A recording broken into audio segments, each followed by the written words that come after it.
If somebody came up and given me a meat cleaver and said, okay, cut off your pointer finger, you can be a pro strongman.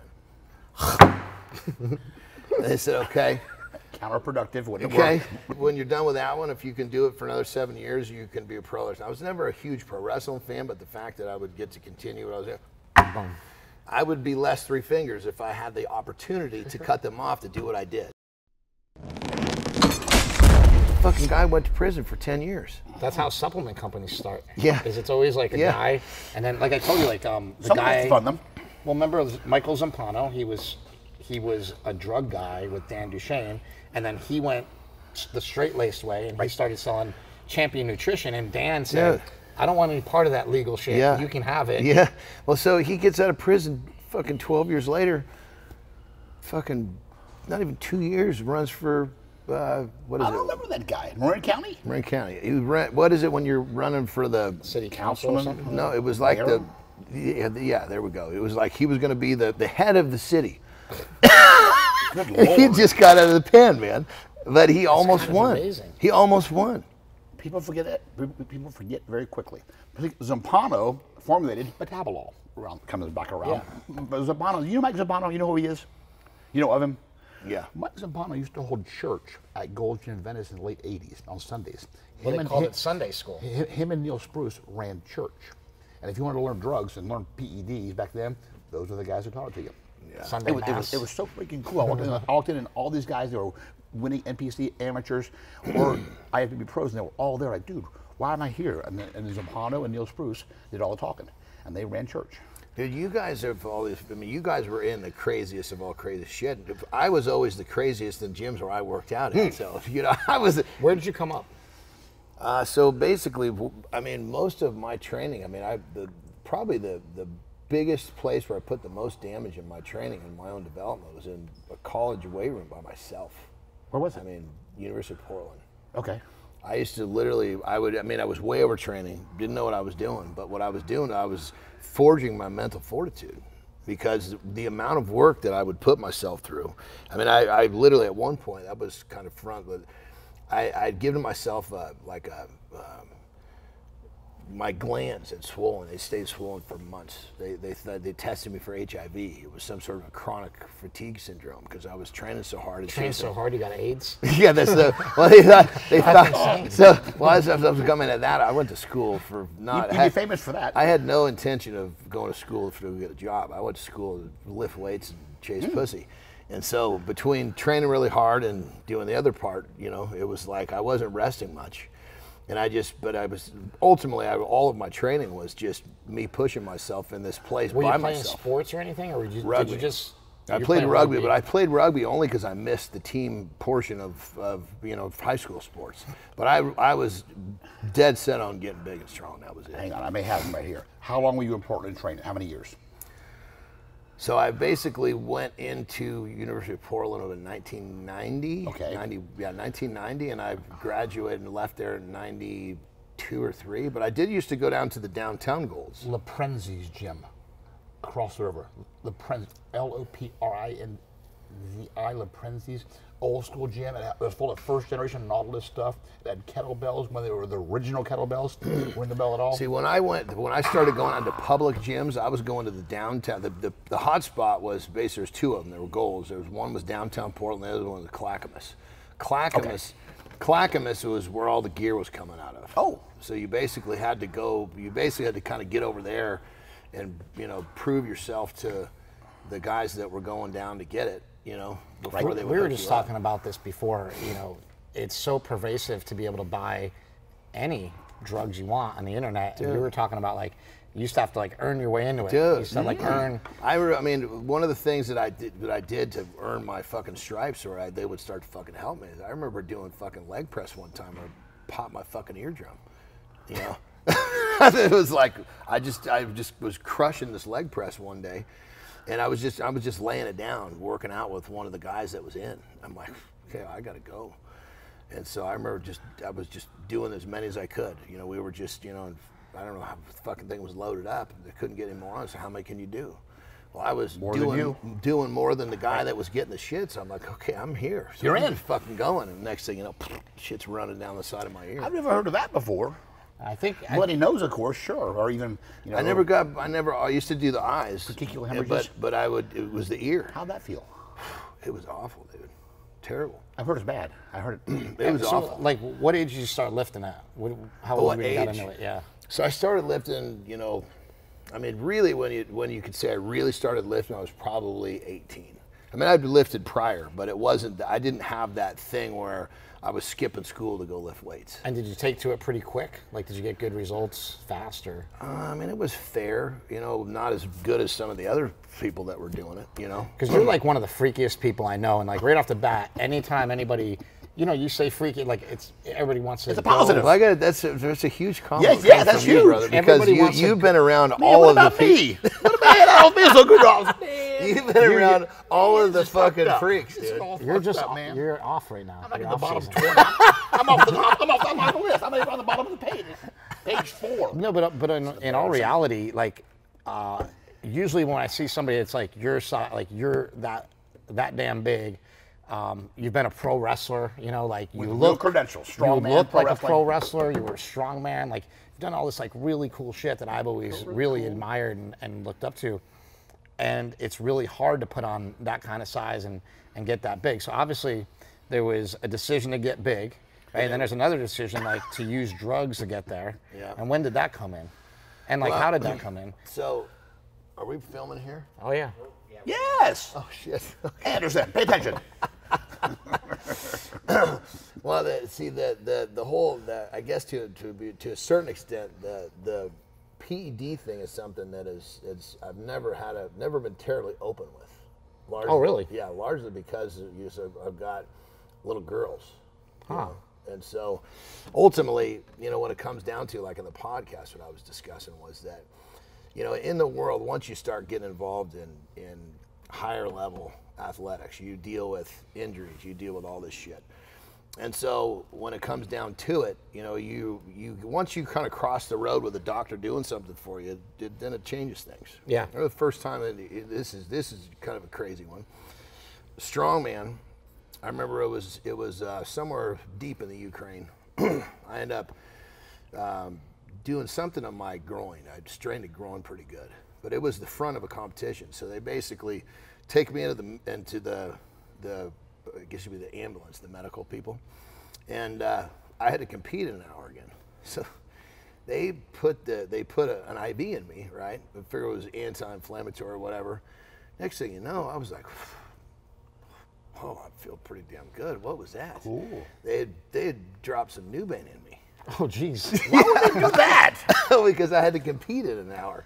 They were taking the pain Tell away. you it was Nubain? Well, I found out later. I didn't know at the time. I didn't realize at the So time. you felt great up there. Sure. Oh, at the time, I didn't really. I wasn't asking questions. I was like, okay, I can go back out. Hey, man, Yeah. I'm Well, okay. and that's really the kind of the line in the sand that I'm describing is that once you have a doctor that opens you. Oh, so you got into it because you were working with doctors already, and Yeah. they're just like, here, take this, and then you're just kind of trusting, like, oh, like, so yours wasn't like the locker room typical, Yeah. pss, pss, I got some, Yeah. because that's kind of how we came up was. Yeah, well, and the thing about it is, I mean, to be totally honest, when I was young, I mean, I was in an environment where it was something I could have got my hands on even if I wanted it. Yeah. And I'll be totally honest. I mean, when I was 18, and this is a true, honest story. I mean, I was so hungry for what I was doing. If somebody came up and given me a meat cleaver and said, okay, cut off your pointer finger, you can be a pro strongman. They said, okay. Counterproductive. Wouldn't Okay. work. Grip strength Yeah. gone. Now trying to get that Roosevelt No good. stone. Now, okay, but now numb. if when you're done with that one, if you can do it for another 7 years, you can be a pro wrestler. I was never a huge pro wrestling fan, but the fact that I would get to continue what I was doing, Boom.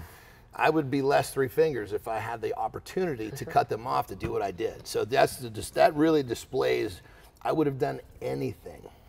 And anything that was available to me, I was doing it to get here. Do you think that, like, 'cause there's something about that attitude that I can see in Mark when I look at my brother? It's not like he would necessarily chop off his own hand to have what he wants, but he kind of does in a way. I mean, like he puts, I mean, we'll go on family, but he's got a lot of money. He's got a successful business. He's got a great family. But like we'll go on a vacation and he'll be suffering to like, cause he's going to enter a bodybuilding show, or he'll be suffering cause he wants to do some, you know, photo shoot the next week or something like that. Yeah. It's like, is that kind of what it takes to operate the way you guys operate like that? Well, here's the thing. You know, it's like, it's kind of like one of these things that there's a certain type of person that your gift is that you know what you want, you know? And I can remember, you know, talking to Mark and even watching your movies, you know, where, you know, I'm seeing you talk, him talk. You could see there was definitely some DNA stuff going on in your bloodline to where you know, it was just, this is what was going to happen, you know? And, you know, so I think that there's like, you know, I mean, look at Mark, he's unbelievably successful. He understands how to get from point A to point B. And obviously you don't purposely cut your fingers off. That was more of an analogy of willing to do whatever. And to be honest, at different points in the journey, I was questioning, was what I was doing the right thing? I might have cut a finger off. There's things that are similar to that, though. I'm sure like Mark has missed out on, and you missed out on friends, missed out on weddings, missed out on, you know, birthdays. It's like you miss out on shit. 100%. I mean, we have so many friends that basically just stopped inviting us to do shit. Yeah. Because they knew the answer was going to be no. And in a way, you're kind of like good when your phone doesn't ring, which is kind of a bad thing because it's not very. We're social animals, but sometimes you got to ignore it. Totally, it's kind of weird because you know you want that stuff and you work hard so you can, you know, so ultimately you can get what you want, have the life you want, achieve your goals, so that you can enjoy the fruits of your labor. But then it's almost like you have to unlearn that behavior. Like now. I'm in the position where I should, and keep in mind, I could and I do, and I'm working on it, where I get an invite to go to a party, and my knee-jerk reaction is to say no, because I've been doing it so long. You know, now it's like I have to kind of relearn to, okay, now do these things, because you sacrifice them. So I didn't like Christmas, didn't like birthdays, didn't like anything that broke my routine. But, you know, I guess I got to say I'm still kind of heartfelt here, because knowing you and knowing all of the people that you've seen and known, for you to say that I'm one of the freakiest people ever, I got to tell you, man, thank you. Oh, Mark and I talk about you a lot. There's a certain group of people, and you know, to tell you the God's honest truth, I was just talking to Mark about this. I go, you know, Jon Andersen is casting, and if you don't know what that means, it's the same reason why he's sitting here. It's like you guys have this intangible thing where, like, when I know I make documentaries, I don't make scripted films. Yeah. But I cast every documentary. Greg Valentino was a casting decision. Greg Valentino wasn't like, oh, this guy knows the most about steroids, let's use him. You're like, I talked to this guy on the phone, he was fucking hilarious, and I'm gonna put him in the movie because, and I actually think that Greg Valentino is not only the funniest guy in the movie, I think he's the most profound, and I think he's the best. You know, when he says, you know, look, we have, he's like, you have all these things in society, we have, Madonna's making out with Britney Spears. You got kids shooting cops playing games like Grand Theft Auto. You know, you got this and that, all this violence in society, and you want to talk about steroids? It's like, give me a break. Yeah. And you're like, wow, that guy actually made sense. Like we have all these crazy things going on in the world. And so for me, I feel like you've become a character, which is in a complimentary way. Yeah. An awesome thing to be in this fitness business. Totally. You know, the people that we see succeed in fitness now, they're superstars. Bradley Martin, kid's got a great personality. He's a good looking guy. Larry Wheels, good looking guy, strong as shit, right? Like, and that's what we're attracted to. And I think, like, to me, that's the fun of the fitness industry, is all these people we've met. And especially as when you see people in the industry and they actually have the staying power. Because see a lot of people that are in and out quick. Yeah. You know, they're flash in the pan. Even sometimes a good 3 or 4, you know, hard years, and they make an impact. But I would say most of them are in and out. You know, we've seen guys come into Gold's Gym, lift more weight than we've ever seen before, and they're gone in a year. Oh yeah, I mean 100%. I mean, you see it all the time, because when you get to a certain level, then to stay there, that's a difficult thing. How many guys we've seen go through Golds that were the reigning champion of that is Michael Hearn. I'm sorry, late '80s to right now, his presence. Oh, he's been crushing. And we've known him the whole time, which is Crushing. crazy. He was the first person I met at, like one of the first people I met at Gold's. I woke him up, he was sleeping in his truck, parked in front of the ramp, and I woke him up, time to come in. And he come in the gym. I was the opener back then. And he came in to train. Full of himself then, great looking guy, extremely strong. Wasn't the most super social. He'd always be, he'd compliment you in a condescending way. So you squatted 135 for 100. That's nice, Tom. What happened to your legs? I'm like, go fuck yourself, O'Hearn. People can say anything they want about Mike O'Hearn, anything. The one thing you can never take away from him is I've been at that gym for 25 years, and there'd be a kid that came in from Iowa or Nebraska or whatever, and he wanted to meet Mike O'Hearn, and he got his money's worth. Yep. And that's important to me, like regardless of anything anybody wants to say about somebody. You look at Mike, you know, it's crazy. I've never met Mike. You know, we've obviously. Oh, you guys need to meet. That'd be a great video. Yeah. You know, you guys I mean, train together. I mean, it's never like we've never sat down and talked like. Of course, we've seen each other, but we never have. But I mean, he's one of those dudes. I mean, you're totally correct. If you're talking about somebody getting in gear and staying in gear, there's nobody that's done it longer than him. Yeah. I mean, when I think back in my mind, and you guys the same thing. I can't think of anybody in even before our existence that's done it for that amount of time. You know, it's interesting because I talk to Mark about this all the time. I tell him, I say, like, you've been in this business like longer than anybody, and I think like I want more people to know about that. Like, I want more people to know that like Mark has been a power lifter, bodybuilder, pro wrestler. Like, he's done all these things, a business owner, but he's kind of done it all, like, and stayed in it. And like, I think, so I've kind of was in it, kicked myself out of it because of alcoholism and drugs, got back into it, realized how much I love it and how important it is to me. And that's the message I want to spread to people, is like, you can stay in. The one thing that we have is you and I and Tom. How old are you, 59? Yes, sir. 49? 49. And I'm 48, right? So we could stay in this for a long time. Oh yeah, 100%. And the thing about it, like Mark is a perfect example. He's done all of the things in terms of the physicalities, the different types of careers. But what really kind of endorses a person in the fitness industry is had they made themselves a great life with the fitness industry. Because we've seen it so many times.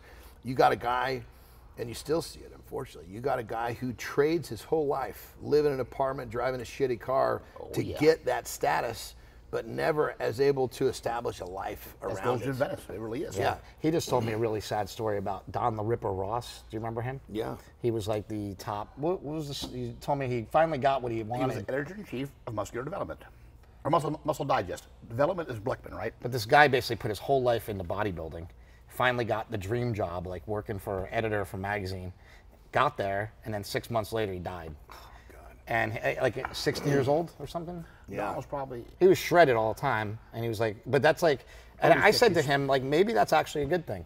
Like, maybe all he had was like to get to his dream job, and he got there, and then it was just like, where do you go? Where do you go? That was it, I guess. Not like it was a good thing that he died, but like maybe that was like maybe to him, he had gotten what he wanted out of life. Because it's at a certain point, you see people, you know, where they get to that thing. Well, it's kind of where how does it get better than that? I heard you guys talking before about, you know, happiness. Yeah. You know, and I think that's true. It's like, he's been through a lot of shit in his life. I've been through a lot of shit in our life. Sure, you've been through a lot of shit in your life. And it's like, this is the one place that, like, fuck Disneyland. This is the happiest place on earth to me. You know what I mean? Yeah, totally. Just because, like, it makes me feel good. Well, and the thing about, one of the things I love about the fitness industry for me was, you know, I knew that I loved all of it. I knew I loved training was the basis for the whole thing. The training is like the lifeblood of everything I've done. But basically, with the whole thing, you're given the opportunity to make what you want out of yourself in this industry. You know, and do you have can you do it long enough? Can you do the right things? Can you make a good life for yourself? Can you help others along the way? And most importantly for me, really what helped me in that was, okay, I have to define what is my definition of happiness in this world? Because without that, I wouldn't have really known how to navigate from point A to point B. You know, and if you can define your personal definition of happiness, then you can take and plan your path and get there. And then once you know, all you gotta do is work. And to be able to define your success, define your level of happiness, your whatever it is, and do it in this industry. Not a lot of people have been able to do that on all levels. Because you think status in what level an athlete you were or weren't, for that matter. Status, did you make a good life to have what you want financially? There's so many statuses that a person can earn. And in the fitness industry, we have tons of people that have great status in their performance and their medals, but not a lot that have achieved status outside that. And I think that's with social media here, there should be so many more people in the industry who can create great lives for themselves to find their happiness and have the life they want. And I think that that's the industry's go. Social media has brought that to the industry, which is great to see. We should have lots more people doing really well. Yeah, and that. What's that? I like this guy. Where'd you get this guy? I can't believe this. Found him. This guy's good. Yeah. Where'd you buy your house? You down near Barstow? Yeah. You can't somehow be up here on a monthly basis for some kind of an interactive thing with the gym here? We need this guy. I think like yes. What you're talking about. What the hell? What he's talking about with like happiness is like the most important thing, because what I realized like going through my journey is like I made bigger, stronger, faster, and I thought like the ultimate goal would be like to make this movie and go to Sundance and like you have this movie, but I actually did the whole movie and I didn't like, that's when I was natural and I wasn't taking stuff and I was convinced that that's the way to go, whatever. And like, I actually just wasn't happy with myself. Like I made a freaking movie. It was in Sundance Film Festival. And although I did all that, killer fucking movie too. It's not what made me happy. Like there's something about this like lifting and learning and the endless pursuit. What I love about it and what I hate about it is you can get there, but you can never really get there. So like even if somebody's as advanced as you, if you stop lifting, you stop doing all the things you're doing, it can reverse itself and throw you right back down in the gutter. When it comes down to it, it's almost like, if you think about it, it's kind of a zero-sum game. And what I mean by that is that tomorrow just needs to be a little bit better than today. And as long as you can stick on that simple concept. Just a little bit. Thank you very much. That's it. As long as tomorrow is somehow a little bit better than today, that journey continues, and your definition of success and happiness continues. Because what you're saying, you can get there and you can go back, and all of a sudden all of what you worked for kind of slid away. So every day there's just got to be one more little bite. It's really amazing, and it's easy to see why we get tribal, right? Like I was never in shape in my entire life. I listened to Dr. Sean Baker, got shredded, got like lean. I was like, you know, for me, like probably 11-12% body fat at one point. Go like, man, I finally got, you know, to this thing by like listening to like this, you know, one guy. But then, and I was actually like really, like that really brought me happiness, not necessarily because of like vainness, but like figuring it out. Totally. Like, it's a we journey, figured it out. 100%. And then it creates tribalism, because what do? I tell the entire world, you gotta just eat meat. And then I realize as I'm watching Joe Rogan and he's talking to 90 million people on his podcast, and he says, my friend Chris Bell, he just thinks vegetables are bad for you.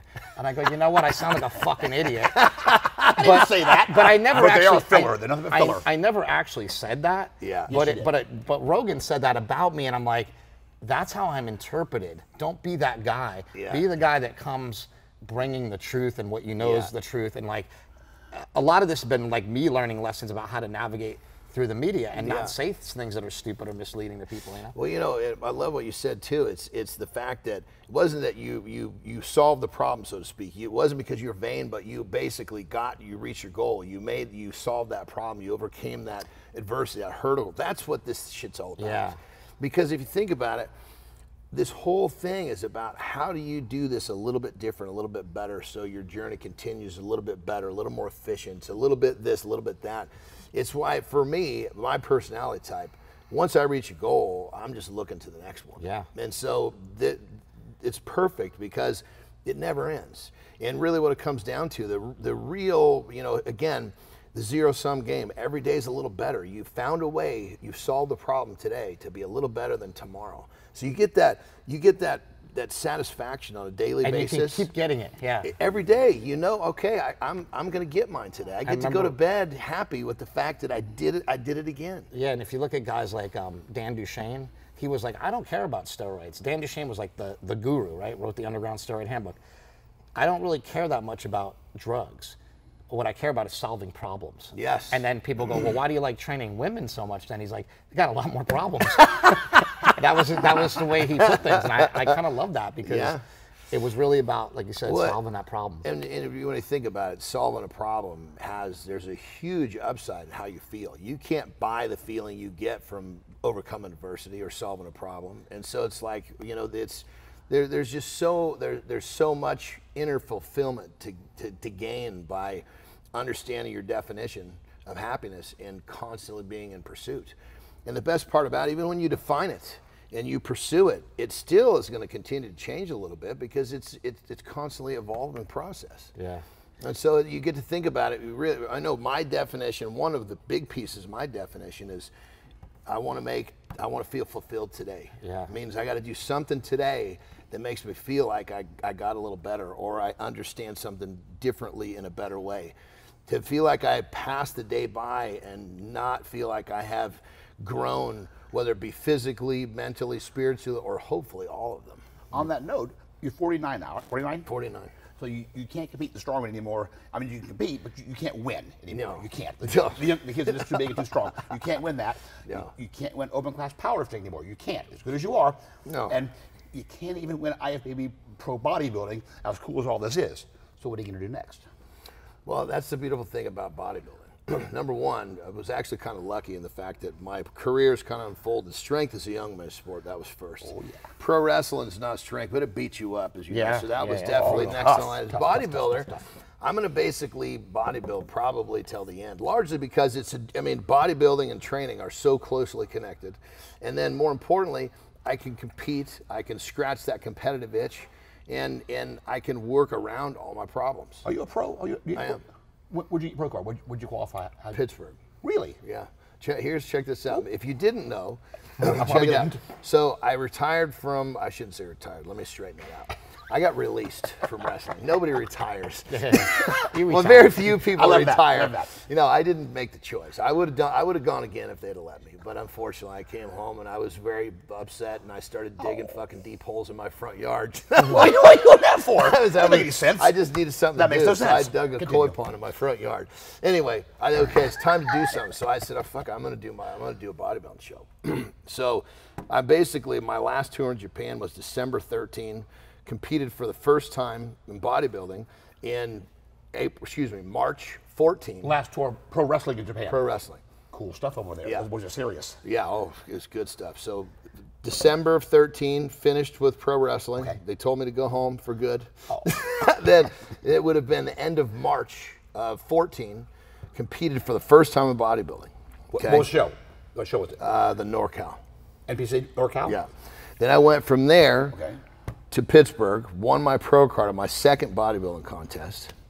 Then I went to my pro. I didn't get my pro card, my second bodybuilding show. My pro debut was my third ever bodybuilding contest. Well, that's fucked up. I placed fifth.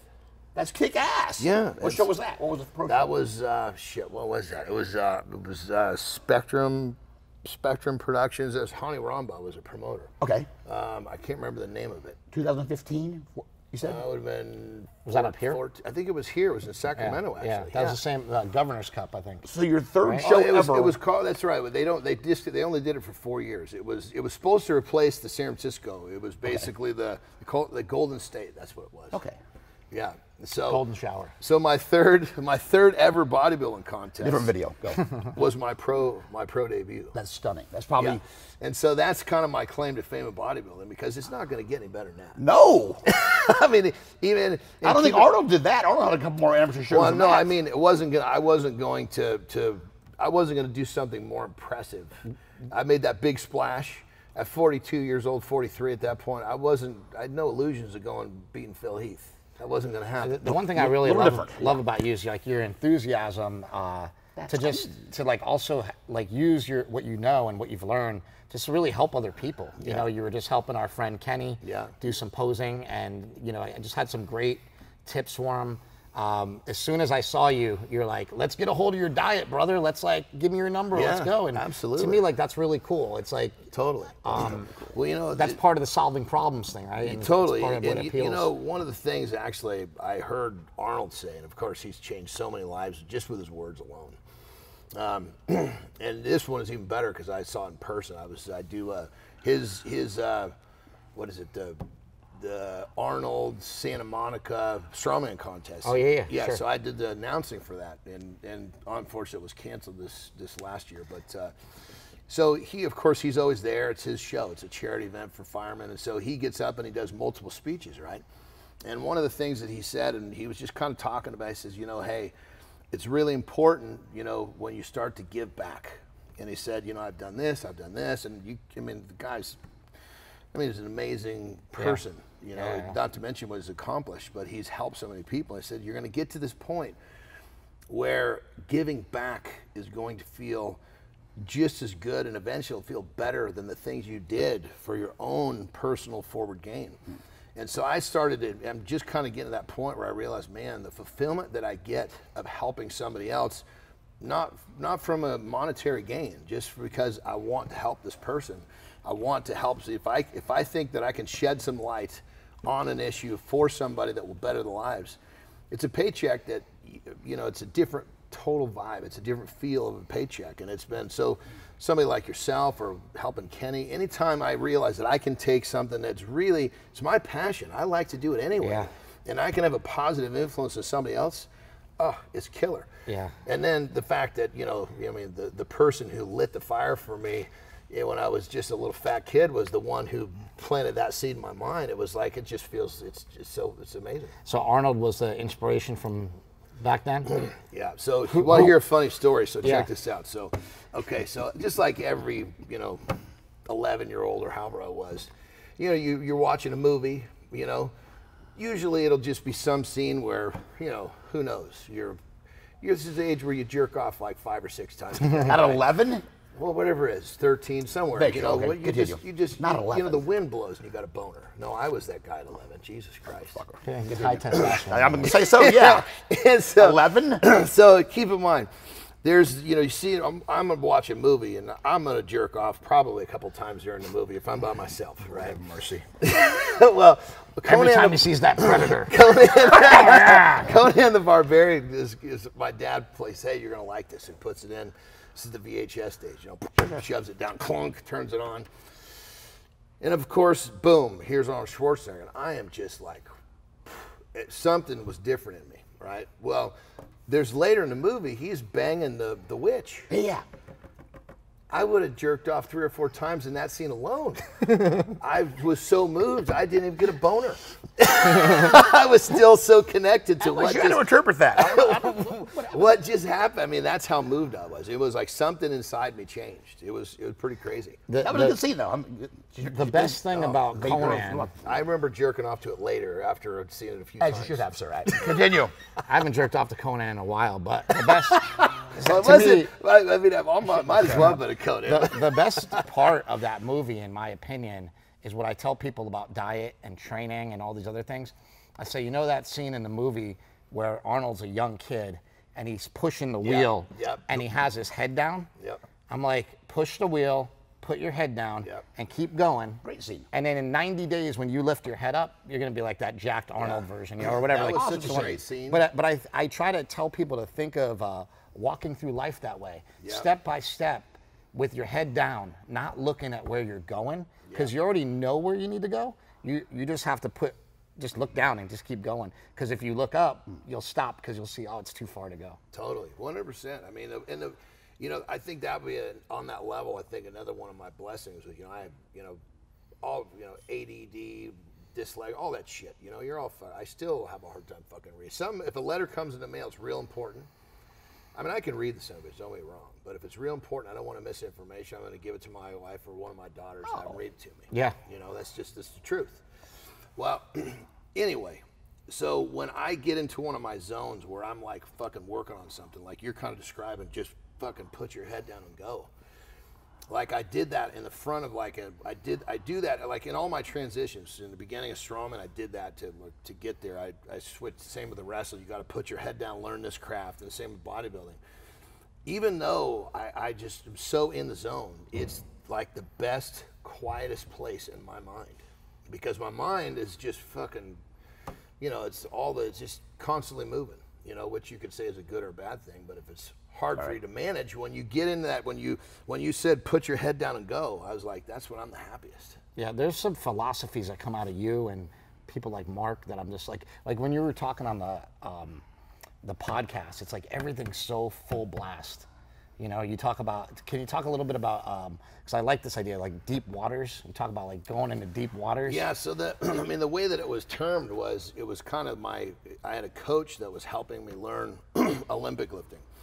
And basically, you know, the way that I would do it, I would never just, you know, the Olympic lifters, okay, a double, a triple, very low repetition is their way of training. Well, I wasn't doing it being an Olympic lifter. I was using it for my strongman. So I just put 315 on and okay, well, how many times can I fucking power clean this thing? And he's like, what? And I said, look, this just help me with my form. Don't program my workouts. Yeah. You know? And so basically the idea behind it was, okay, I'm going to put this weight, I'm going to take this 315, I'm going to clean it and press it over my head as many times as I can. And that's the goal.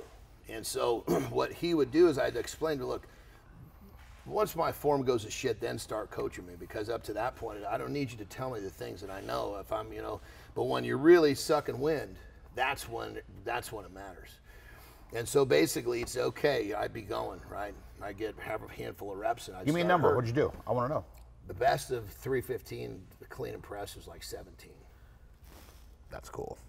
That's cool. That was painful. I couldn't do that. So about 17 reps. Yeah, without stopping. Standing. Well, you got to clean it overhead, Bang, bang, drop bang. it. That's like a minute and a half. That's like the scene. a long time. It's like the Long scene in the fucking time. program where we were just talking kick-ass. about where Latimer Yeah. is going Yeah. crazy. Dude. And Those they're are like, fake so- plates. so- Those are real yeah, plates. like, I think Those he's are on those plates. something. And he's like, no, he's fine. So figure Everybody's on figure something. Somewhere about halfway in there, call it 8 reps, 7 reps, something like that, right? He'd say, okay, you're in deep water now, meaning now this is where it counts. Yeah. You're in This deep- was important. You're in deep water now. And so, and basically, as we kind of to joke around the term, he says, dude, this is like, when you train, he says, you just swim out into the open water as hard as you can with no regard how you're going to get back to shore. Well, that's how it's all about. There is no plan B. Yeah. You do not go at something, well, if this doesn't work, I'm going to do this. Because you've taken the effort that you could have been putting in plan A even to think about plan. There is no plan B. We had these guys at Mid-Hudson Bodybuilding, and they were there was like this crowd of like giant black dudes. There was like 5 or 6 of them, and they all benched together, and they all like did a lot of weight. But sometimes they would come in like on their own, so like they'd be there by themselves, and I would be like, hey man, do you want a spot? Guys like got 5 plates on there benching. I mean, these guys were like super crazy strong. And the guy's like, no, man, like I'm good. And I'm like, well, you sure, man? Like your guys aren't here and blah, blah. And he like just kind of like looks at me serious. He's like, listen, young man, if I was out in the middle of the desert and I dropped that weight on my chest, who's gonna come pull it off me? And I said, nobody. He goes, exactly. I gotta make sure I get it. And like he just walked away, and I was like, Cool. that's just how some people are. That's it. Cool. Like That's that it. to me, that was like that philosophy of like, Totally. this guy doesn't care if he dies on that bench. He's not gonna have any help. Well, and that's when it comes down to it. I mean, they're in your journey to get to certain points. There's no question you get to certain points where it's so sticky and it's so difficult. You have to get to that point where think, okay, this is one of those lines in the sand.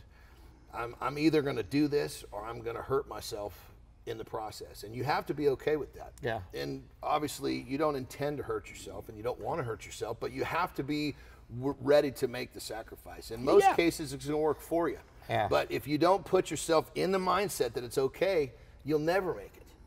You can't actually do what you think you may not do it if you're not willing to make the trade. That makes sense. It's like they say, the most dangerous guy is the guy that's, you know, the guy that's the most dangerous is the guy that's willing to die for what he's going to do. You know, if you're like an assassin, you know, they say the guy that will kill the president is the guy that's willing to die in the process. I had You this know what I mean? really deep conversation with Mark the other day about like getting leaner and getting that in shape, and he just said to me, he goes like, listen man, honestly, right now you're just not into it enough. You're just not interested enough. Yeah. And I don't want to be like, go fuck yourself. But he's like, think about it. he's like, when you're really interested in like making a movie, you like write the script, you get the camera out, you go. Yeah. And when you're talking about it, you're not ready. He's like, if you're sitting at home 8 at night and you don't know what to do, so you have to eat. If this was a movie, he's like, you'd figure it out if you were interested enough. And I think that's really, really important. It's like that movie that was like, what, he's just not that into you. I mean, like, there couldn't be anything more true. Like, you might be as interested as you think you are, but you're not really until you cross that line and engage in it. Totally, 100%. I mean, and it makes you mad. Yeah, what do you mean I'm not interested? Well, because the bottom line is right. because really when it comes down to it, and when you really want something and you're really ready to do it, you're not sitting in one place for somebody to talk to you about it. No. If the fact that you're having a conversation with Mark about it, if you were already doing it, then you want it. Yeah. You know what I mean? Well, Mark's like the dyslexic philosopher, and he'll say something. Well, he grew up with difficulties in school and all these different things. I'm telling you, brother. Just like I was in the resource room, known to the other kids as the retard room. Oh. Yeah. I spent half of my days across the damn room. There was kids that forgive the term, but they were truly still challenged. I feel like there's people that think they think outside the box, and then there's people like you and Mark, like you actually, you're not even in the same box. Because if you think about it, you were kind of forced out of the normal box because you almost couldn't exist in there because the things that you were told to do were really not important anyway. So perfect example. I go to college, right? My reading level was probably maybe freshman, maybe. I don't know. I remember I was fucking scared to death. I go buy books, get these books back to my room. It's like this. I'm like, holy shit. So I pick out the thinnest motherfucker in the group. I open it up, and I read the first 2 or 3 pages. I'm like, okay, don't understand this. Do it again. I read it like 3 or 4 times. I'm like, okay, there's no way I'm going to get the information out of these books. I have to figure out a better way to do this. So, okay, group yourself. So I'm problem solving. So I think, okay, there's information in these books. There's information in the professor. I got to figure out where I can gather the information. So I went to every professor. I was in a private school, so there wasn't that many kids. So you could actually go see your professor. Nowadays, you'd have to fucking send your email. Yeah. I said, okay, what percentage of the information is in the reading? What percentage is in the lectures? And they said, okay, well, there's 25 in the books and there's 75 in the lectures. Okay, well, I stay awake, take notes, ace the part that I can listen to. I can pass this class. Yeah. Didn't even worry about reading. Then I found a couple classes. Well, there's about 40% in the books and about 60% in the lectures. Okay, I got to get this 60. That's not enough. So I got to find some chick that's going to help me get some information out of these books. That was me problem solving. That was me figuring out how to get my way. Well, I couldn't problem solve with the way everybody else did. Their problems were, okay, I got to read the books. Well, I was challenged, so I couldn't do that. So I found other ways to go about it, and my problem solving skills became so strong because of my deficiencies. That's what allowed me to do what I do today. I think that's interesting because you have to find other ways around. Exactly. It's like working around an injury, Exactly, and that's, I think, with Mark the same way. We're outside the box because it doesn't work for us in the box. Yeah. We're happier outside the box. Yeah, and it's like in the box, I'm no good. Yeah, like I was saying before, like these other diets, like they might work for this guy and that guy, and it's not about like does it work. We all know that we have a similar metabolism. Can you make it work within for you because you think differently or you act differently and you're not like everybody else? Yeah. I think that's really important context for people to think about their own program of whatever it is. It's like you got to figure out the way to do it that works for you. Totally, 100%. And that, if you think about that, that is such a profound statement because, anything that you're doing, there has to be a variation of that you understand to do well enough to be successful. Just because it worked for your neighbor doesn't mean it's going to translate that way to you. And I think that's the biggest problem with most methodologies is people think, oh, well, this is the way it's supposed to be. Well, shit, how often does something stay exactly the way it was started off? Yeah. You got to adapt. What do you think? What do you think that people? I guess as traveling through this whole journey you've been a strongman, pro bodybuilder, professional wrestler, and just savage bodybuilder for so many years and persistent, and never seen you out of shape. You know, you have a great personality. You're always on. You know, what do you think's the most important things? You know, if basically you had to give advice to like young kids out there. And also, we talked about this before. People are taking drugs and jumping on stuff way before they're ready. What's the best advice you can give to the younger audience that watches this stuff that, like, you know, we said they can accelerate way past us because we've given them accelerated learning. So what are some of those tips that you would impart to kids? Well, the number one thing call it what we're talking about with getting in shape or building muscle or anything you choose to do. I think what's overlooked the most in our world, and probably more than anything in the younger generation, is information is the most powerful thing. You know, the proper information will get you. I know that's kind of a boring answer, but if you think about it, the proper, let's just say that you were gonna do, you know, performance enhancing drugs. The proper information about what to do, how to do it, when to do it, that makes the difference. The diet, the same thing. Training, all of it comes down to, okay, you need to go get the information, create a plan. That's the first part. Now the next thing is time to be consistent. Now you've got a plan. See, we came up, hard work was really the only thing that kept us going because we couldn't find the information. There was no internet. There was, I mean, shit, a lot of stuff that, like my methodology was developed myself because I didn't know where to go to get information. I didn't know where to get a program. But then once Powerlifting USA was really Great magazine. Well, Mike Lambert, but it literally publisher. had one article a month on training, so you had to wait, and it was only from Louis Simmons. So like, I actually trained the way that Louis Simmons trained because it was almost the only information I had. Yeah. And I liked the style of training. Don't get me wrong, but it was the only information I had on powerlifting. But ultimately, what it comes down to is get your plan and then recognize where to invest your effort. This is the number one piece of it. Getting the proper information is what I love to say because it's so important. But outside of that, which is kind of something people should know, but it's very overlooked. Once you've got your plan, okay, now you have to register, okay, there's a place where you can put your effort that's going to give you the biggest return. It's like if you there's two jobs in your project, to whatever your project is, to get your goals. One is making $750 an hour, one's making $250. Do you want to leave your job making $750 an hour to go to work for $250? Hell no.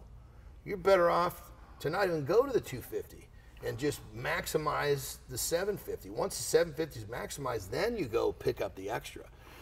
Well, people are putting all of their effort in the wrong spot. So, for example, training. You could do training perfectly, and you're only going to get X amount of return. It's a smaller return than the diet. So when it got that right, boy. When it comes down to it, if I was giving advice to the youngsters out there now trying to get jacked, you have got to do the diet. The people that I help, I said, look, I don't give a shit if you miss a meal, you can't go to the gym. Thank you. Last 20 years, can't go. Last 30 years, the hardest thing a bodybuilder ever learns is how to eat like a bodybuilder and then do it. Yes. And when guys figure it out, you get this. Yeah, and so the thing is, okay, you understand, you got to earn your right to go have fun in the fucking gym. And how? Because you got to fucking prep that food. You got to eat that fucking food. You got to drink your water. You got to do all the shit that allows you to go to the gym and make it work. If you don't do this, you don't get to do that. That's the way it should be. Most people run in there, you know, they go to GNC on the way to the gym. Get to the gym, you got a good workout in, reward yourself with a bunch of pasta afterwards because you need those carbs to replenish because you worked out so hard, right? And and it becomes a perpetual 100%. cycle. Exactly. And so really what it comes down to is, it's just, I mean, it's so simple if you think about it. I mean, it's so simple, it's almost confusing. You invest your time where you're going to get the biggest return in terms of what your goal is. You know, it's that simple. It's like, I tell like if sometimes, well, I don't understand what you mean. Okay, you got a big fucking pile of gravel right over here. You need to move the big fucking pile of gravel over here. You got two choices for tools. You got a little fucking hand trowel or you got a fucking goddamn bobcat. Big fucking scoop. Which one are you gonna pick? Well, the smart one will pick them both, even though the little one won't do much. Well, most people got the hand trowel, and they're trying to move the gravel. The hand trowel is the training. Why are you fucking working with that little thing? Get into Bobcat, goddammit. Yeah. You know? And so when you put it in terms that some people understand the analogy with money, some people understand the analogy with gravel, but you got to get people to recognize, so if I don't do this, this doesn't matter. When we made Bigger, Stronger, Faster, Mark and I had done keto diets. We've done carnivore diets even at that point. Mm-hmm. But we just really didn't make any connection from that to the lifting and to the way that you look. And it's just crazy that we didn't associate it until the past like 5 years even. Yeah. And now when I look at it, I go, man, I wish I would have been all about the diet as much as I was the training the whole time. It would have been crazy. Yeah. Because Mark kind of was, like if you look at Mark's trajectory, he got fat for a while, but he got fat on purpose for powerlifting, and you were around for that. Yep. That time. That was like kind of a purposeful. I got the best picture. We were at the Olympia, and his head is like a basketball. It's so round. It's awesome, you know. Fat Mark those days. But, totally. you know, there was a 1,000-pound squatter Mark. Yeah, and we looking at it now, I'm just like that. Man, we knew all that stuff from so long ago. Yeah. What's crazy is like back when we were researching stuff, we were researching keto diets written by Dan Duchaine, and it was considered like completely crazy. And then now, like, you know, every university is studying it. Here's the thing, though, brother, and this is the part that I love is, who says it's crazy? Yeah. You know, so the way I look at it, first off, skinny people. If I walk outside, and the people out there, so to speak, the general public, if they understand what I'm doing, I'm fucking doing something wrong. Because an average person should not understand me. And they don't. And I don't want them to understand me. I'm not saying I'm better, but I'm saying I just look at things from a completely different standpoint. Because if everybody thinks this is great, well, then there's got to be a better way. I just can't get in that line. Because I'm only going to get as good as the person standing in front of me. And I'm not saying that I'm the best ever, but the idea that I'm forging my own path with the possibility to do something that's never been done before, that's where the juice is. You know, following the leader, you know where the end is. You know how good you're going to get because you're only going to get as good as the guy in front of you if he makes it to where you want to go. You know, so that whole idea behind, you know, everybody thinks this is crazy. Fucking perfect. Because that's where I want to be. I'll give you a great example. I heard you on the podcast Mark say, what do you have, like 600 grams of protein? And you kind of laughed. You said, I think it might be more than that. No, it's not. No, it's not. And what so, is it? Wait. It can't be 600 a day. It can't be 600. Some days, right? No, it's actually more than that. I would almost guarantee it. Whoa. No, because here's the thing.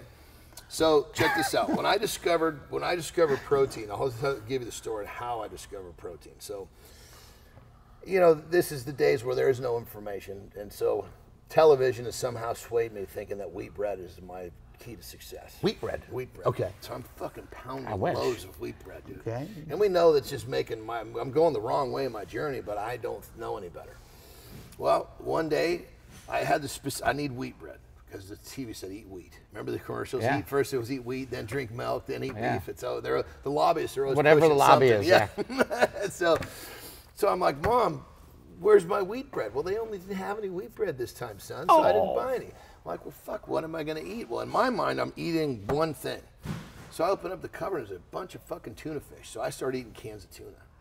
Winner. And this is the day when, you know, I was way overtrained. I'm doing chest Monday, Wednesday, Friday. That's it? 25 sets? Like 25 sets, Sure. you know, crazy shit. And, you know, as the week would go on, I would usually struggle. I was usually better on the front of the week, and I never understood why. Yeah. Well, all of a sudden, for the first Wednesday, I'm stronger. I'm like, whoa. I've been eating tuna. So I started I was like, holy shit. So I started eating tuna. And then I started to realize, okay, it's not just the tuna, it's the fact that it's fucking flesh, right? So I started, at that point, that was the marker. From that point forward, I have been eating, I started in those days 4 pounds, but now it's more like 6 to 7 pounds of flesh every day. So you eat more than Dr. Baker, or right about the same. He's about 5, 6 Yeah, but pounds. keep in mind, this is also, this is cooked. So pre-cooked is Oh, yeah, he probably eats. probably more. I don't know what Dr. Baker eats, but he. I think he measures his about 5-6 pounds though. Like it's a lot. Yeah. So I think if you do that from the cooked value, it's probably 7 to 8 pounds. If you do the math on that, cooked protein is in that neighborhood about 100 grams a pound. Yeah. It's funny what you say about like things being weird, because when Sean Baker was on Joe Rogan, at first I thought like, man, that's so weird. What is he doing? And then I like remembered. I go, wait a second. When I trained at Gold's, and actually Mark and I talked about this on Rogan's podcast like 4 years early, and I completely forgot about it. We first started training at Gold's. There's a guy named Ron Fedko. He knows him. Love him. As well. And Ron Fedko trained with Mike O'Hearn, but Ron Fedko was just like, he was a maniac. He was just really smart. He was getting his PhD at UCLA. Mathematics. And he basically said to me after a training session, you got like close to a 600-pound squat. Like, you'd be a good power lifter, but you're just too fat. And he just kind of shrugged his shoulders, and I was like, well, I don't know what to do. I'm 20 years old. I don't know what to eat. And he's like, just eat red meat and water, and that's it. And he walked away. And I'm like, what are you talking about? And so I go back up to him like, what do you mean red meat and water? He's like, that's all I want you to eat for like the next month, and just see where you get. No shit. And I was kind of young and stupid. You know how you don't know anything, so you're like, okay. I didn't know where my nutrients were coming from. I didn't know that red meat had nutrients in it. And I just did it. And me and my roommate did it, and I must have lost like 20 pounds. No shit. And yeah, and so then insane. he's like, well, you can make 198. And he's like, if you can make 198, you can lift with us all the time. Like one of those And you're getting things. stronger in the process Yes. of losing too. Yes. See, that's what people don't. People Totally think. cool. People still believe you cannot get stronger and get shredded at the same time. Bullshit. I went from 240 Yes. down to 198, or about 196, and stayed around 196 for kind of a really long time, like probably 10 years stayed down there. Dude. So I like lost 40 pounds, stayed down there, That's killer. and got stronger. Yes, that's the. Was kind of, Dude, you hear. I mean, as a nutrition consultant and coach, I hear all the time. Well, I want to do this. I want to gain some muscle, but people say you can't get stronger when you lose body fat. And I just say, well, people don't know what they're doing. yeah. Because it's that simple. People say, well, people don't understand how to do it. Yeah. And then when you actually show a person it can be done, they're like, oh my God. Because they're brainwashed and think it's impossible because of all of the improper information floating around out there. Yeah, I also think I got a good response the second time I did carnivore, because I was coming off a keto diet where protein, at the time I was like scared of protein because that's what was going around the keto camps. And so I was eating like pretty low protein, and then switched from keto, pretty low protein and like really high fat, to then switching to carnivore, which is really high protein and less fat. Yeah. And when I did that and was really strict for a couple months, I did really well. What I found out is what I told you. The more I learned about like, oh, carbs aren't that bad, and carbs they don't make you fat, but they make me fat. Like I said, the more I learned, the more I fell victim to my own weaknesses. Yeah. 100%. And so I'm not saying that carbs are bad or people shouldn't eat them or anything like that. Like you found out for you, they're bad for you. And Well, that's what I found. carbohydrate is a profound tool. It is powerful. But just like anything else, if you use a tool too much, it's not as powerful. I like how Nsima said he looks at it as a supplement. Yes. It's a very interesting way to look at it. 100%. Because if you think about it, it's almost like I gave on the podcast, I made the example of the story. You have two twin brothers. They basically, they break their same right ankle. They go to the hospital. They have no break. The doctor gives them pills. Said, look, you guys, here's a bottle of pills. You got 60 pills apiece. It's a bad sprain. Stop taking the pills when the pain goes away. Well, the smart brother stops taking the pills, just like the doctor said. The dipshit keeps taking them. Yeah. Well, the 60 pills are gone. He needs the pill to feel normal. Well, you hear people say, oh, I just can't function without my carbohydrate, because they're using it as a crutch. They're hooked. Yeah. If it's used properly, it's a fucking jackhammer. It can make you bigger and better for a short period of time, but it's not something just like that painkiller. You want to get doped up, you can run through the brick wall, but you take them every day, you're gonna feel everything trying to run through that brick wall. So you use them as a tool, just like a painkiller. You don't use a painkiller every day. You're not supposed to. Yeah. Boys, let me stop you. Right here, water, and I've got to use the restroom, okay? Okay. I want to come back. Keep talking. Good. But yeah, the painkiller analogy, that one, Because a lot of times you explain stuff to people, and you're really trying to get them to understand by understanding Good to see something you. different. Everything's cool? And the painkiller analogy, for anybody that's used painkillers the wrong way, you understand. Yeah, I have. Yeah, totally. Well, you say like, so, and also like, I want to be very clear because people will take everything out of context. And I think that like context is really important. So I've never really coached anybody besides just for fun and telling them, you know, hey, eat this, eat that. But I'm assuming that, that when you coach people, it's all dependent on that actual person 100%. And their metabolism for carbohydrates. So like, 100%. if you see somebody come in and they're already shredded and they look great, you're probably not going to pull all their carbs away from them, right? Well, what I actually do in that situation depends on their goals, but first thing I need to figure out is how their body utilizes the carbohydrate. So what I'll do in many cases is I'll basically set up their diet, and I'll basically pull the carbohydrate out over the course of a 12-day period. And it's for no other reason other than to watch what their body does, because their body can respond in one way or can respond the next. Most people, what will happen is they'll end up feeling more clear-headed, their energy will be stabilized if they're good without them. Now granted, there's a lot to it to make that work with the micronutrient values, but if you can get somebody stabilized without them, now you've basically taken this and you've made this a tool and you can bring it in. It's just like a huge right hook. I mean, you can just knock them. You can carve them up and they can just be a beast for like a competition or a lifting day.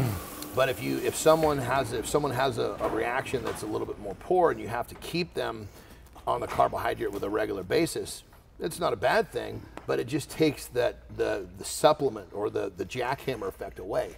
Because as someone that's trying to help people with their nutrition, I want to give them as many tools as possible. And if you can feel great and be strong and get everything you want, and you have this thing sitting over here that you can bring in separately, boom, I'm giving them more tools. That makes sense? And we speak of tools, and I want to say like I said, I try to listen to everybody, take in all the information, and then try to not sound like an idiot, right? And as much as like information as I've read and as much as I put this into practice myself, some things just seem to work better than others. And so I'll give you a good example, and I don't really know how to remedy this other than pull it out. But like I say, I really like carnivore, but I kind of seem to do better or stay on it long term with carnivore and fruit. But then fruit turns into this slippery slope, like I said, an apple turns into Skittles eventually. And so do I just, hold on, so do I just, it's like, I'm trying to figure out, do I just stay away from the fruit or do I have it once in a while? Or like, well, it's the person. How do you not go down the slippery slopes? It's the person. Like for me, I know personally I won't speak in for myself.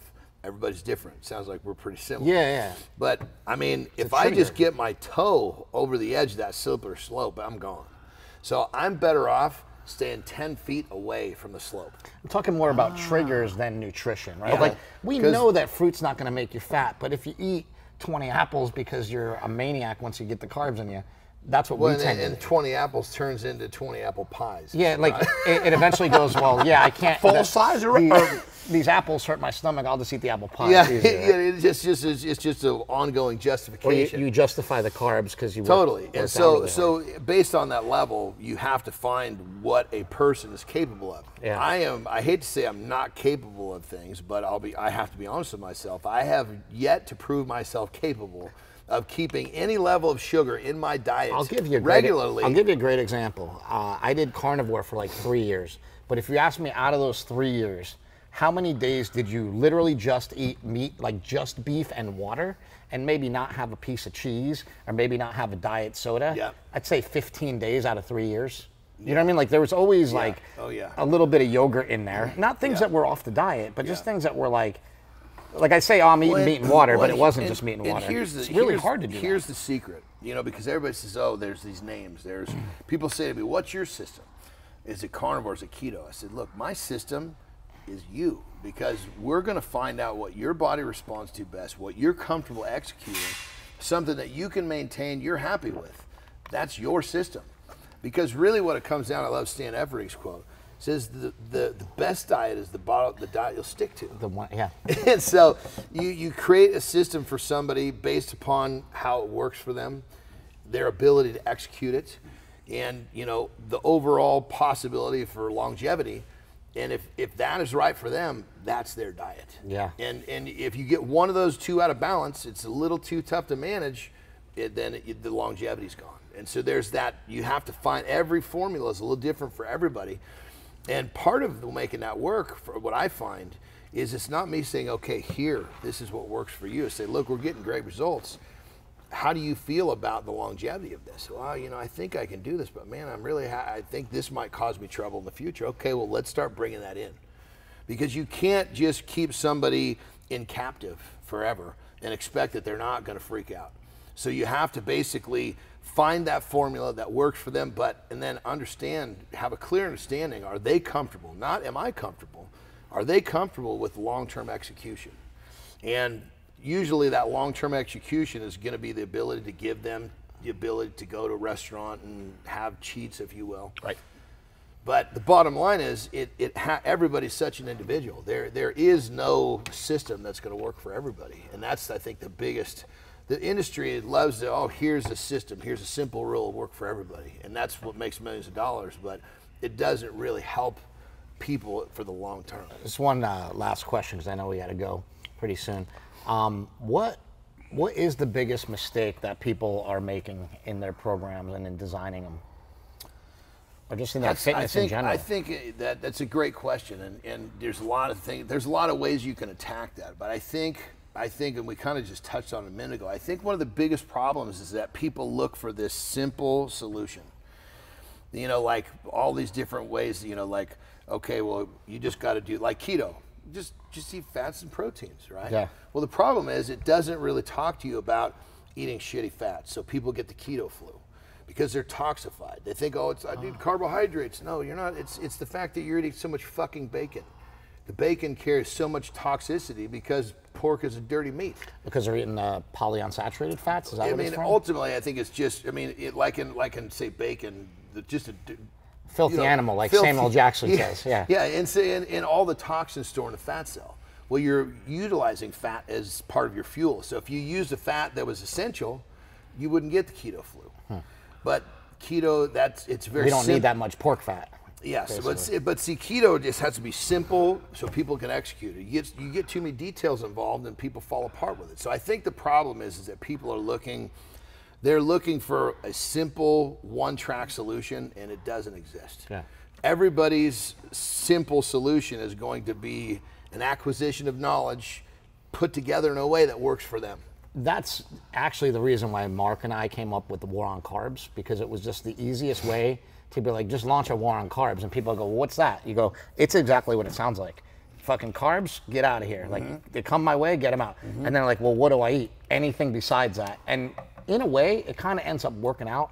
But again, it's not perfect. You have to give them 10 other rules along with it. And I think you're right. That's what people need to understand. No diet's going to be that simple. Like, it is really simple to say, just eat meat, but then you got to go 10 questions deeper. Should I be eating organs? How much meat? Should I have fat? Well, I mean, that's the beginning of my deep water philosophy of the diet portion, was all about, okay, I'm going to overeat. I knew I couldn't stop overeating. So what can I overeat and help me reach my goals? So that's why I was eating tons of protein. So your diet basically includes overeating. Like, it's part, like. Well, I mean, it shouldn't, but if you do, it's not quite as harmful. It's not as harmful. Yeah, exactly. Well, yes. it's sort of, I shouldn't say includes it, it adjusts for it. It kind of has a safety net. Yeah. You know, if you do overeat on my plan, it's very difficult for you to get fat. Have you ever looked at any of the stuff Ted Naiman does? Do you know Ted Naiman? The name totally rings a bell. He's kind of a skinny version of you, but basically his idea is that, like, the protein to energy ratio of every food should be like as much protein as you can to as little, as less energy. So like things that are like 60 grams of protein with 2 grams of fat. Like, he's like, that's a high energy. Totally. You know, he gives everything a score based on how much protein or whatever. It's kind of similar to what you're doing. Yeah. And I think those, like, I just think making things really easy for people. Yeah, 100%. And that's the whole thing, is that like with my program, when I teach someone, once I understand what their formula is, then the next part, the next phase is for me to teach it to them with an overwhelming simplicity so they can execute it. So I take the complexity of what I've learned about what it takes for them to reach their goals. And I basically kind of encapsulate it and dumb it down and give them rules to follow. So when they get confused, boom, pick one of your rules. Which rules fits the best? You know? I think I'm going to have this guy help me with my diet a little We bit. need him around more often. Well, he actually nicely told me before that he would help me out. So it's like, well, I'd be stupid not to take him up on it and do it. Because I think I'm pretty close to your philosophy. Yeah. It's just like we need to tweak some things. But I would love to do that. Well, I mean, when hearing you and talk, show people what I'm doing. when I hear you talk, I thought, man, I just feel like you just need to take your view from here to here. You're just not quite seeing what you need to see to have it click. Yeah, it's like that. It's like it's funny because I pick up a lot of things from Mark, but Mark and I don't have like it's like he's your brother. So it's like a lot of times when we're lifting or we're dieting or whatever, it's like I listen to him, but at the same time, there's something so much better having like somebody who's not your brother tell you like, hey man, just do this or do that, even if it's the same thing. Oh yeah. And then you just tend to do it, right? Totally. Like you tend to 100%. be like, I can get away with it if like Mark tells me to do it and I don't do it, I can get away with that. There's something, but I can't get away with if it's you. and there's something to be said for, it's like, it's just the nature of relationships. When you're, whether it be a brother, a mother, a father, a wife, a husband, even though you depend on their support, sometimes, what they're trying Nobody to get. listens to their spouse. That's it's exactly. Sometimes the advice is a little dumbed down, Yeah. I mean, like with Terry, she's sometimes got to give me a real good swat to get me to listen, You know what's interesting? I heard you guys were talking about bodybuilding before, and I just picked this up from hearing you talk. You kept saying, we're going to compete. So do you compete at the same time, and is that crazy? So you have your wife who competes, right? It's because that's ended a lot of relationships. Or are you talking about that when you compete, you go in as a, like, well, you go into it as a so team? basically we've done it both ways, and when it comes down to it, I mean, we have our challenges as a couple like everybody else does, but whether one of us is dieting or both of us is dieting, we don't really dieting. I don't think it makes a huge difference. I think really what it comes down to, if we're both dieting, we may even be a little bit more sympathetic to each other, because I'm the guy that says, God, I'm sorry. I always apologize because I know that I'm being tough. I know I'm being forgiving. I'm being an asshole. I'm being a dick. I'm doing this. I'm doing that. So I like to apologize. Are you the bigger asshole about food? Like if somebody cheats? That's we're actually pretty good about when it comes to cheating. It's almost like, we're pretty both good about not cheating. About keeping each other in line. Yeah, because it's almost like if we're going to do this together, you feel like you're letting the other one down. But for the most part, we're both pretty strict. So that's not the issue. It's just you get fucking pissy. Yeah. You're both on low calories and you're training hard. But ultimately, what what we found is that now it's great. They have pro-ams. She's trying to get her pro card. She's close, but now they have pro-ams, so I can compete in the pros. She can compete in the amateurs. Yeah. Usually we got to travel quite a ways to find them, but fucking who cares? I mean, we get to both do it together. Can you please go back and do the old bodybuilding mixed couples? If they had it, dude, we would be amazing. all over it if they had it, dude. If you find one, we will do it. All right, we got to find one. Been a while. But it's, the part that sucks for me is that they always do the amateurs the day before, right? Oh, so you got to wait and I'm not eat. On my fucking feet all day helping her when all my fucking competitors are in the goddamn hotel with their feet up, relaxing. Well, and people don't realize when you're that lean, you have no padding on your feet at all, and your feet kill, right? And it's just the bottom line is I should be resting, and she says, honey, you can rest, you don't have to do it. But I want to be there for her. I want to support her. I know what it's like to have her there watching me, and I want to be there watching her. So it's a son of a bitch because, basically I should be resting all day, but I'm running around helping her. So I'm hoping that one of these times we find a pro-am where the pros go first. Yeah, in watching Mark do his bodybuilding competition, and as much as I've been around it for years in Gold's Gym and things like that, I don't think I really had the amount of respect I have for it now. Like, to me now, I look at I look at it as one of the hardest things somebody could possibly put themselves through purposely. So think of it like this. You're already having trouble sleeping because you're just kind of a mess. And then you got to go to bed every night hungry. I mean, to me, being a fat little boy, that's like, you could put me in prison and I would be happier than knowing that I'm going to go to bed hungry. Yeah. And you have to do it every night for fucking months. Yeah. And watching my brother go through that, I'm going like, you're purposely doing this. Yeah. And like, you're not gonna, like, you know, he's already achieved a lot of things that he's wanted to achieve. Like, you're not gonna really get that much out of this. Like, you might win a trophy, but it's just something he wanted to do. Yeah, and I think it was really valuable, you know, because doing absolutely. something, just pushing yourself to do it, to experience something, I think that's a real pure experience, you know, and because you don't have to. The beautiful thing, nobody can take it away either. You always did that. That's it. And it's one thing if you're doing something because you're kind of forced to. You need to do this to survive. You need to do this to feed your family. But you're putting yourself through all that anguish just because you want to experience the experience. That's real, man. Yeah. That's as real as it fucking gets. And that results in this right here, what we're looking at.